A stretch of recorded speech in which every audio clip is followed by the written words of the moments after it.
Stranger Things and Witches, Part 5, Baba Yaga, which we've talked about before, but we are going deeper. Baba Yaga is a Slavic folklore archetype type of witch, but also she exists much longer, much deeper. She is primordial. She is known as the crone, the grandmother type. She represents winter, death. The woods is her domain, where she controls time.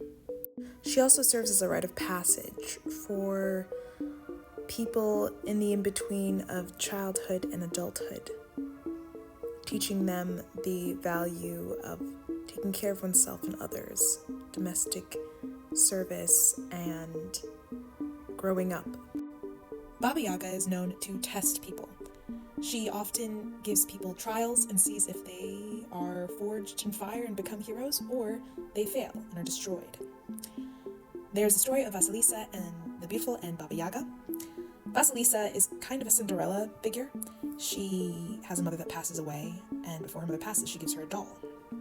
And the doll is supposed to help her through her trials. All she has to do is feed the doll, and the doll will help her. Her father ends up remarrying and marries an evil stepmother, and she has evil stepsisters. Her father passes away. She is under the rule of her stepmother. They are without light, and so she forces Vasilisa to go out into the deep, dark woods and look for light.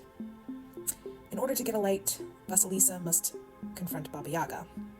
Baba Yaga tasks her with very impossible things to do in the short amount of time that she's given, but luckily Vasilisa has her doll to help her. Vasilisa asks the doll to finish all the tasks around the house, around the hut, Baba Yaga's hut, and she's able to get the light. Some stories say that Baba Yaga gave her the light for completing the tasks. Others say that Baba Yaga asked her, "How did you complete all this?" And she told her that her mother blessed her with a doll that helps her. And Baba Yaga said, "No blessings are allowed in my hut," and had her leave and take one of these skulls. Baba Yaga's house, hut, cabin, is surrounded by 12 skulls. There is a story that Baba Yaga is made of the devil, that the devil took 12 women, cooked them, and that is how Baba Yaga came to be. On her way to Baba Yaga's place, Vasilisa runs into 3 horsemen. First, she sees a man dressed in all white on a white horse, and then a man dressed in all red on a red horse, and then a man in black on a black horse. And when she asked Baba Yaga who they were, she said, "They are my servants, my emissaries. The white for the day, the red for the sun, midday, the black for midnight." They represent Baba Yaga's control, manipulation of time. And at first, when I heard this story, I thought, not much of it. But then I saw something very bad is going to happen. And the immortal man shot the darts, the red, the white, and the black dart. And it clicked for me the colors of Stranger Things. Black and red. This white, though, very interesting, because at first the immortal man shoots the darts, and it's out of order, technically, for what we know of the story of Baba Yaga. And then also, under the day, it's 1, 2, 3, 4, 5. 1, 2, 3, 4, 5. 5 darts for the day, almost as if the day is going and going. But we're missing some nights and some suns to match.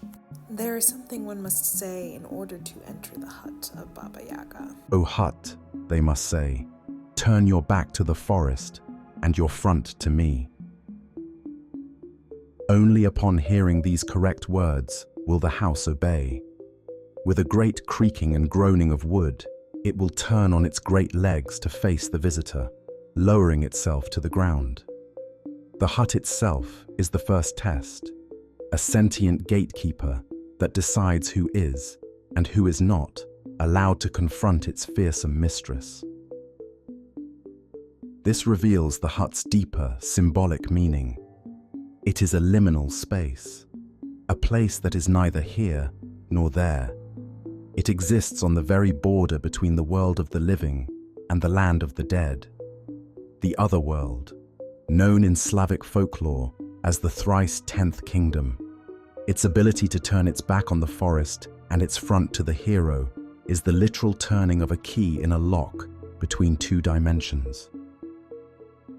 Elle spends most of her time in the cabin in the woods. Something very bad is going to happen. Mostly happens in a cabin in the woods. Sometimes it's a fancy cabin, Nikki's place. Sometimes it's the small cabin where Rachel's mother died. The influence of Baba Yaga on Stranger Things, on Conformity Gate, is so strong and palpable. I've recorded this video 3 times, this being the third, because there is no way to comprehensively explain all that Baba Yaga is and how she connects to Stranger Things within 10 minutes. People are used to hearing the story of Baba Yaga being just of the crone, of the grandmother, of one, but oftentimes she appears as three sisters. I remember being really frustrated that it wasn't Will, Elle, and Collie going up against Henry. But now I see that Max is tying in this timeline that we're used to, that we see on the TV series, with the books. There are multiple timelines in Something Very Bad Is Going to Happen and Stranger Things. What does Rachel stab the immortal man with? She stabs him in the hand with a key. Now there's also a connection to Norse mythology. There's also a connection with Hinduism. The connection that I see with all these things is the divine feminine, Kali, Baba Yaga, Hecate. All these women are the pinnacle of divine femininity within their region, but they all speak to one divine feminine. We could go deeper into history and talk about how Christianity vilified Baba Yaga, how she wasn't about being evil, but rather about teaching the truth of life, of what happens when you behave incorrectly, when you don't honor and respect domestic power. The woods are significant to Stranger Things. We see pictures of them. Even when we're not in the woods, there's a picture of the woods on the wall in the hospital in season 4. When Elle and all of them are in trouble in the bite, my thought would be to leave the cabin, run for the hills the moment you think Billy's on his way, but they stay in there and fight. Elle is bound to those woods as deeply as Baba Yaga. Is she Baba Yaga? I don't know. Is Rachel Baba Yaga? Immortal woman, living dead? Possibly. And spoiler, what happened in Something Very Bad Is Going to Happen? The immortal man died. And the immortal woman lived. And that is the deeper truth that is being told. The resurrection is upon us. It is written in the stars. Oh, almost forgot to mention the end. Vasilisa brought the skull home. Her stepmother and stepsisters looked into the eyes of the skull. Burning fire shot at them and burned them alive. The Baba Yaga way. And now for Stranger Things with the red and black, we are just missing our white light.